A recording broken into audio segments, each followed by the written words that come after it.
इस तरह श्री हरि ने स्वयं परशुराम के रूप में महर्षि भृगु के कुल में जन्म लिया। महर्षि भृगु का तीसरा विवाह प्रजापति दक्ष और मनुकन्या प्रसूति की पुत्री ख्याति से हुआ था।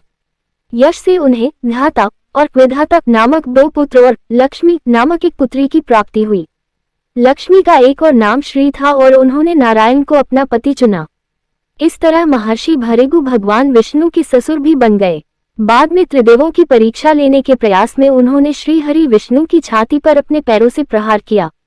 शिव पुराण और वायु पुराण में वर्णन है कि जब दक्ष प्रजापति ने भगवान शिव का अपमान करने के लिए महायज्ञ का आयोजन किया तो उस यज्ञ में महर्षि भृगु मौजूद थे।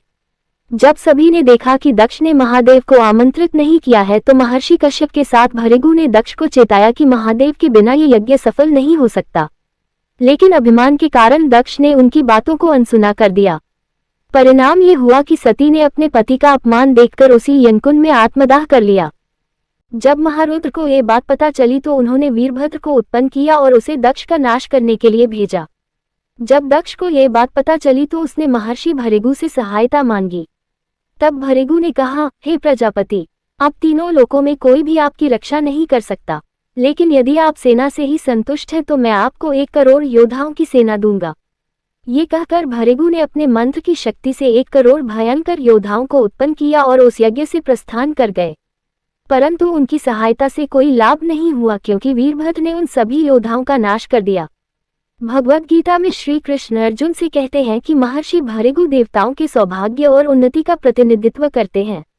महर्षि भृगु द्वारा लिखित भृगु संहिता हिंदू धर्म के सबसे प्रसिद्ध और महत्वपूर्ण ग्रंथों में से एक है। इस पुस्तक में उन्होंने ग्रहों और नक्षत्रों की चाल की गणना करके किसी का भविष्य जानने का तरीका लिखा है। इस पुस्तक को लिखने में उन्होंने श्री गणेश की भी मदद ली थी। उनके बाद उनके पुत्र शुक्राचार्य ने उनसे ये ज्ञान प्राप्त किया।